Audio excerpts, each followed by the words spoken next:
Alors, c'est-à-dire qu'on va utiliser...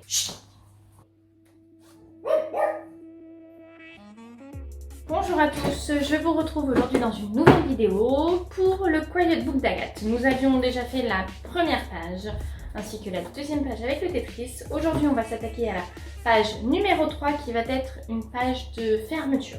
C'est-à-dire que ça va être une page où ça va être de la manipulation pour apprendre à fermer et ouvrir. Donc pour ça, on a besoin de la troisième page. Donc pour moi, j'ai utilisé le fond bleu avec des baleines que j'ai déjà thermocollé. Je vous rappelle que pour mon format, c'est une feuille A4, mon gabarit. Je vais avoir besoin, ici, j'ai utilisé du biais, mais on aurait pu utiliser du ruban, donc 2 morceaux de ruban. Je vais vous expliquer à la fin pourquoi.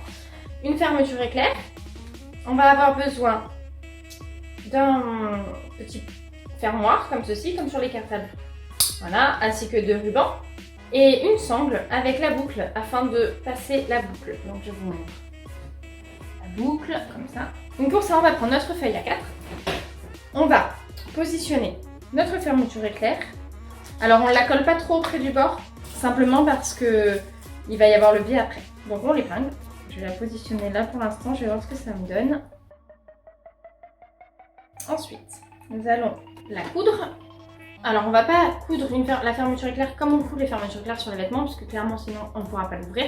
Donc on va la coudre bien au bord en fait de la démarcation en fait de la fermeture éclair par rapport au tissu, des deux côtés. Ensuite on va appliquer notre pression, enfin notre fermeture de cartable. On va la mettre à côté.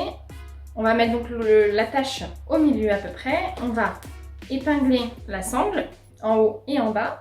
Et donc ça, on va coudre, on fera une couture en haut et en bas et ça on le laissera non cousu. Et on va faire pareil pour la sangle. On va la mettre à côté donc. Donc ça c'est une sangle avec des anneaux. Et pareil, on va l'épingler en haut et en bas. J'ai laissé volontairement plus long parce qu'en fait je vais voir où je vais appliquer mes rubans. Vous allez voir. Et après on va couper. Donc une fois qu'on a épinglé ceci, on va voir où on positionne ces rubans là, qui vont permettre de cacher en fait en haut et en bas. Donc je vais les mettre ici.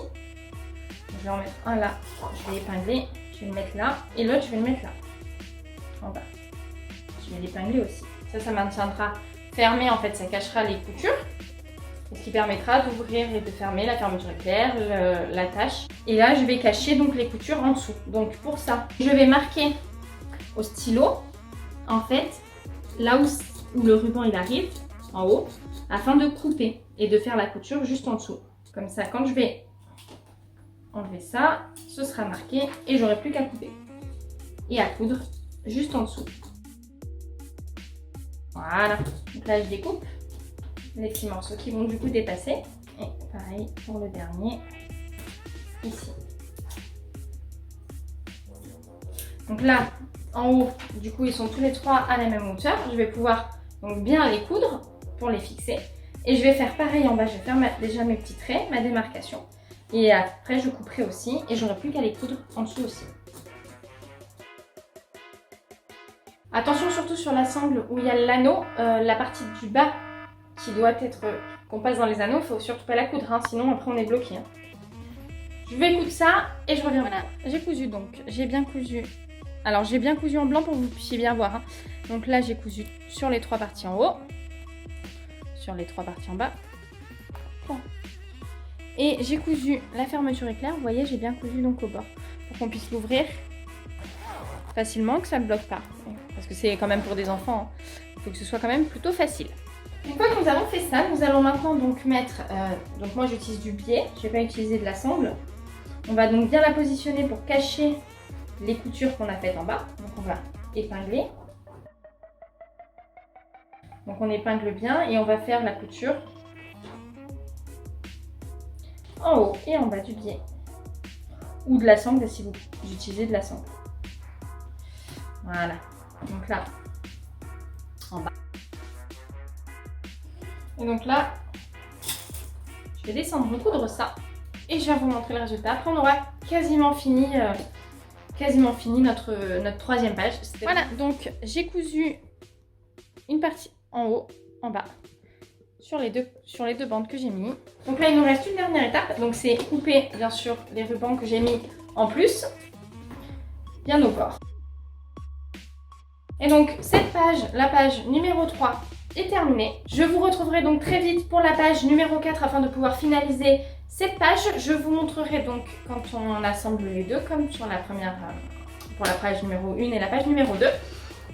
Et je vous montrerai aussi, parce que du coup je l'ai fait sur la page numéro 1 mais j'ai oublié de filmer, je vous montrerai aussi comment poser les rivets afin de pouvoir mettre les anneaux là que j'ai mis, j'en ai mis 4, donc pour pouvoir commencer à façonner le livre.